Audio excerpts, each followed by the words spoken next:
Niro stalking Nick Nolte in Cape Fear. A mailroom clerk hustles his way up the corporate ladder in Strictly Business. And two kids wish for a happy family in All I Want for Christmas.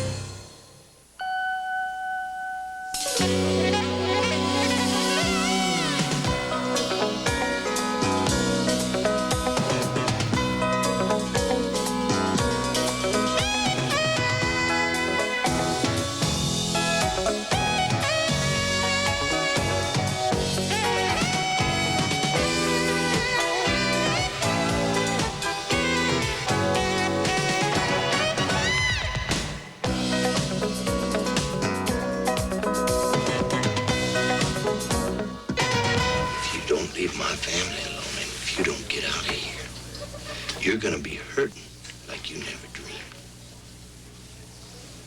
Could you repeat that? Defense attorney Nick Nolte is plagued by a criminal, Robert De Niro, who feels Nolte betrayed him in Martin Scorsese's remake of Cape Fear. One of 5 new movies we'll be reviewing this week on Siskel and Ebert. I'm Gene Siskel of the Chicago Tribune. And I'm Roger Ebert of the Chicago Sun-Times. When it comes to portraying sudden explosions of passion and violence, no director is more gifted than Martin Scorsese. And his new movie, Cape Fear, is a terrifying tragedy about an ex-convict who wants vengeance from the attorney he believes is responsible for a 14-year prison sentence. Robert De Niro stars as the ex-con who has returned after his prison term to intimidate and terrorize the family of Nick Nolte. De Niro is frightening and effective as an oily psychotic who knows how to get under people's skins. Here he confronts Nolte's wife, played by Jessica Lange. Well, you're Max Cady, aren't you? You know you better get the hell out of here before I call the police. I'm not doing nothing. Just giving you back your dog collar. I'm not on your property. What'd you come out here for? You want to look around? Go ahead, Mr. Cady. Take a good look. Nice house. Yeah, it is a nice house. You satisfied now? You seen it? And here De Niro poses as a drama teacher, insinuating himself into the confidence of Nolte's daughter, played by Juliette Lewis. Her performance is a key to this movie because she's at war with her parents, and in a way, she is seduced by De Niro's forbidden appeal. You thought about me last night, didn't you?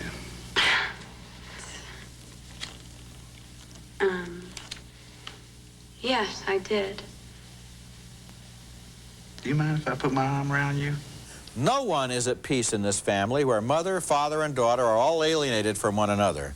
Even when Nolte tries to be a good father, he's carried away by his anger. What are you laughing about? Why are you smiling? I'm asking you a question. Did he touch you? Then let that smile off your face. I'm asking you, did he touch you?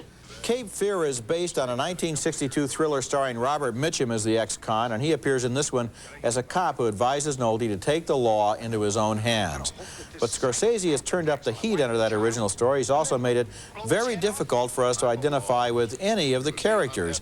Everyone in this movie is flawed or dishonest in one way or another, including the Nick Nolte character, and the message seems to be that evil corrupts everyone who comes into contact with it. The scariest element of the film for me is De Niro's perverse charm as he persecutes this family. He is sadistic, he is evil, but like a wounded animal that cannot help its violent nature, he kind of gets under our skin. And it's also frightening the way the daughter seems seduced by the darkest and most satanic elements in her environment. She has a smile that's the most disturbing thing in the film. I thought the movie's final violent struggle went on too long and that De Niro's character talked too much when he should have been crazed with pain, but I think Cape Fear is a strong film, an unremitting portrait of evil in a world where good is not an option for anybody. Yeah, the weakness of the picture, I thought, was the ending, which did go on, and there were some jokes when it talks about 2 lawyers going at it and all that. I think that, that he's doing a little bit of David Lynch's kind of material, but he does it with such big stars that it doesn't play as right, it doesn't play as jokey. But for me, the picture was more about the classic Scorsese theme of a man who's a sinner trying to redeem himself, washing, as we see in the movie, washing literally the blood off of his hands. The sin, of course, of infidelity in the marriage, the sin of all kinds of mixed feelings about his wife and his daughter, and then, of course, the sinning professionally by not doing everything he should have done as a lawyer to protect this client.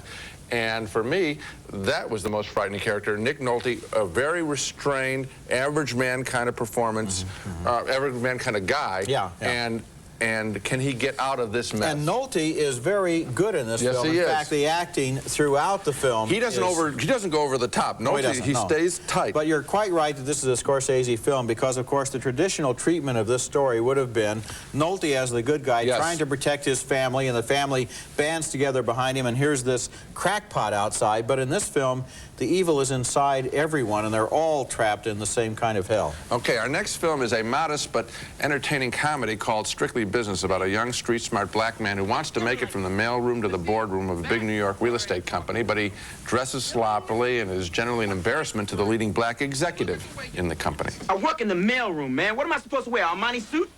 No, but you don't have to speak and dress so, how do I put this? Black? Well, yes, black. Eventually, the kid, played by Tommy Davidson, convinces the executive, Joseph C. Phillips, to loosen up. The reason is the executive wants to date a female club manager the kid knows. Look, don't you want any bike-head on me? If you mean trendy clothes, no, they're a waste of money. Well, look, if you want to get next to Natalie, who is definitely high level, you're going to have to spend some big bucks. The lady is played by beautiful Halle Berry, who also played a drug addict in Spike Lee's Jungle Fever. Excuse me.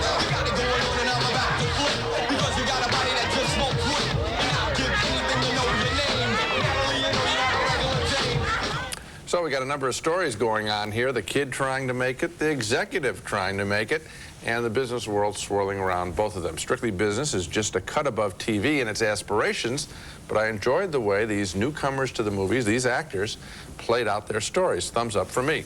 You know, I can't quite give a thumbs up, but I share a lot of your affection for the relationships here. And the whole story is kind of like one of those Universal International comedies from the 50s with Doris Day and Rock Hudson in it. See, that's what where I the thought. guy will do anything in order to get an introduction to this girl, and so therefore the office boy gets a raise and so forth. And that's kind of charming. That's exactly the basis that I thought it was. This is a throwback to the kind of programmer B-movie, but this is very well made, and it's about characters that we don't see that And you know, often. another thing, maybe from a sociological point of view, this movie and a couple of other movies that have come out recently show a different orientation in black-oriented stories. Middle because class. here, instead of the middle-class guy being at fault and he has to learn how to get down with the street dudes, here you have the kid in the mailroom who wants to wear a suit and tie and get ahead in the corporation. It shows a different aspiration than the movies that we saw during the 80s. You like this picture enough, you should have given it a thumbs up. Later in the show, we're going to be reviewing two very different movies, the horror thriller The People Under the Stairs, and coming up next,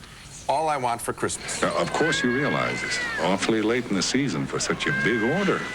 But I know you'll do it. You have to. They hide a snowball. And who's Snowball? This friend of mine. And I bet you're the only one who could see Snowball, right? Oh, no, you can see him, too. Here. Holly, get that away from me. All I Want for Christmas tells the story of those two kids in their battle to keep that nerd behind the wheel from marrying their mother. It's a heart-rending story, potentially, but it ain't heart-rending in this movie, which is a frontal assault on the intelligence of the audience. The kids want their mom to remarry their dad, who used to be a yuppie, but has now abandoned all of that to open his own Manhattan diner. I thought that's what yuppies did, was open Manhattan diners. The kids have moved in with their rich grandmother, played by Lauren Bacall, and here they try to sabotage their mother's wedding plans. Sorry, folks. Sylvia, this is my second marriage, and I was thinking if we could just keep it simple. Excuse me. The little girl figures she made a mistake by asking Santa to let her parents get married again without specifying that they should marry each other. Oh, you're back. I'm back. You wouldn't want something easy, would you? Like a nice doll? I have dolls you wouldn't believe. Can I use the lap? Sure. Okay. Now, we really gotta talk. Then the little girl there teams up with her brother in a plan to get their mom and dad alone together, because if they spend the night, maybe they'll fall in love again. I have to go. First day. Yes. It's a blizzard out there. It's Christmas. You never get a cab. I'd go downstairs and make you a burger and fries. I'm not hungry. And I really shouldn't stay. You might recognize Thora Birch there, who was good in the recent film Paradise, but she sure does have her work cut out for her with this idiotic screenplay. How idiotic is it?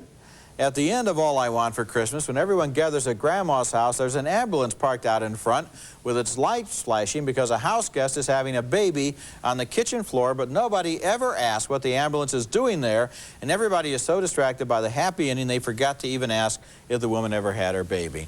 All I want for Christmas is to forget that I ever saw this movie. Oh, so clever with the title. I think probably every critic in the country is going to use that same line. I hope I was first. I'll criticize it. Those are relatively small points. How about that there isn't an attractive character in the movie? They're all worthless. And here's another thing that's wrong with the picture. The husband and the wife, who are estranged at this point, they're perfectly nice when we see them getting together. They have no reason to be estranged. That's number one. They still and number like each two, other. the jerk that she's with is a complete jerk. Yes, he is. So why you got to write one scene in where the guy's a jerk, who she's not with, and the guy is nice, who she is with. Yeah, they so didn't write the those tension, things. and then you have to have a mistake so it can be corrected. Please. There's nothing wrong at the beginning of the film. Either relationship, all the characters, and plus your little points. Okay, thank you very much for those kind remarks about my little points. Coming up next, an old city building holds the secret of a sexual murder in a new thriller called Liebestrom. That's a cast iron building out there. I mean, it's crazy to knock it down. That's the fine young actor Kevin Anderson in the new thriller Liebestrom from the stylish, exciting English director Mike Figgis. Anderson, who played Julia Roberts' savior boyfriend in Sleeping with the Enemy, stars as an architecture preservationist in Liebestrom. He travels to a dying New England town to visit his dying mother, from whom he's been separated since birth. She's played by Kim Novak in a rare movie appearance. Do you have a cigarette? No, I don't. You don't smoke. Sometimes. He smoked 2 packs a day. They won't let me smoke here, though. They say it's bad for my health. While he's in town, he stumbles into a former college classmate, played by Bill Pullman, now a real estate developer, about to tear down the cast iron building, which was the site years ago of a lover's quarrel and murder. Everything is done. We have dates. We have contracts. In 6 months' time, there is going to be a busy, successful shopping mall over here, the Ralston Center. The scholar is drawn to the real estate developer's wife, played seductively by Pamela Gidley. That's very kind of you. You're looking a little sad. I hope it's not too late. I don't think so. I can fix sad roses. They're very exciting together, and Mike Figgis always has exciting psychosexual relationships going on in his pictures. And in all of Mike Figgis's movies, Stormy Monday and Internal Affairs, he delves very deeply into his character's sexuality and their violent impulses, as well as the work that they do. So we learn about architecture, about the secrets of the building, about sexual tension between the characters, and the way that the sins of the fathers are passed down to the children in the film's conclusion. Figgis has also created the moody music for this picture, which plays like a highly charged sexual dream, and I got caught up in it completely. I like his work a lot. I like his work a lot too, Gene, but I didn't like this work nearly as much as his first 2 films. I wasn't so excited, for one thing, that I learned about architecture. I don't think I really did.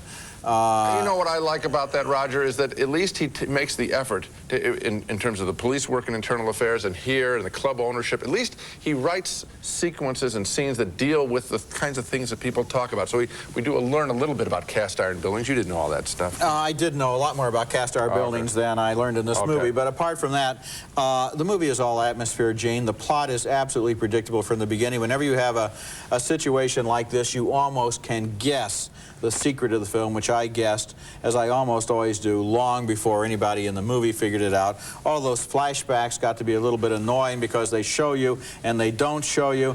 It was essentially what this movie reminded me of was an inferior Dead Again. And I can't believe that you like this movie better than Dead Again, which I think is 10 times better. It's the same business of passion in the present connected to passion and murder in the past. Okay. And it's disappointing for Mike Figgis. Let me tell you why I like this picture without reviewing Dead Again. Which you might profitably do. The reason I like it is because I don't even care about the payoff in this sequence, in this film. Just like the style. I like the style, and I like the reality of these three characters in the present. What happened in the past almost isn't that even important to me. It's just an excuse to bring them together. In other words, you like this movie for reasons totally disconnected with why the director made it or why any audience would ever go to see it. You liked it without caring about the mystery, but because you learned about cast iron architecture. What I'm saying is that I said you brought up the obviousness of the mystery, and I'm saying throw out that you still have, you throw it out, and you still have fascinating characters. I don't think that's going to satisfy very many people. When we come back, Wes Craven's latest excursion into depravity, The People Under the Stairs. You know the punishment for losing silverware? I'm sure it's right here. This person has taken a cold medicine with an antihistamine that warned him of driving. Director of horror films is a filmmaker whose credits include Last House on the Left, The Hills Have Eyes, and Swamp Thing. Those are all horror movies, but there's something else too. He always has some kind of a twist to make things more interesting. And his new movie is named The People Under the Stairs. And no matter whether you like it or not, you haven't seen anything quite like it before. The movie takes place inside a former funeral home where a young girl is held prisoner by two sadistic lunatics who call themselves mother and father, even though they're actually brother and sister. Alice has been bad. She's been feeding that thing between the walls again. No. A young boy played by Brandon Adams breaks into the house and prowls around, discovering that the basement is inhabited by a lot of weird prisoners.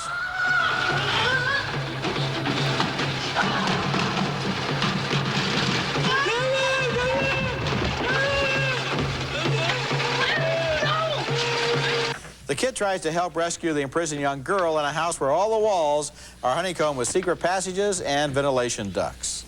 Father's one sick mother, you know that? Actually, your mother's one sick mother, too.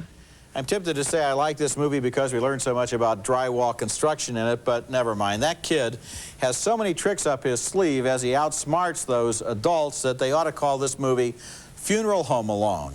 I didn't much like The People Under the Stairs, but then movies about houses of terror with cannibals in the basement are not exactly my favorite genre. But nevertheless, I do want to give Wes Craven credit here for making a movie that does create a distinctive visual world that employs some mordant humor and is even politically correct, since the hero and his family are about to be evicted by those ghoulish people who are slumlords. It has qualities in it that I admire, even though I didn't think the film quite worked. Well, you know what? This picture I found exciting, repellent, particularly where there's the guys running around in leather harness because of the S&M relationship between him. And there's another sequence where he threatens their little girl in the house that I thought, at least they didn't get explicit, but I thought, you know, if he had cut that out, I'm still recommending the picture, because if you like this kind of picture, he does it as well as you can imagine. Yes, it's true. At least it's not another mad slasher movie. This one is there is some wild humor here, and if you like the pictures. God, the one with all the zombies walking around. Dawn of the Dead. Dawn of the Night of the Living Dead. Night of the Living Dead. This has the same kind of style as this picture. I think it's very good. I read one review by another critic, Dave Kerr, in the Chicago Tribune, who said that it's a Reaganomic film because they look like Reagan and Nancy. They look like Reagan and Nancy as the killers, and they have got all the working class people oppressed in the basement. And I thought that was a fabulous review, and I like the picture more because of that. And to think that I didn't review it on the basis of the drywall construction. Isn't that amazing? I missed that whole political element there. Coming up next, our video pick of the week, two other fine films from director Mike Figgis, who directed Liebestrom. Barbra Streisand. If you were intrigued by our divided review of the new thriller Liebestrom just a few minutes ago, you might want to check out the other two feature films directed by Mike Figgis, both available on home video.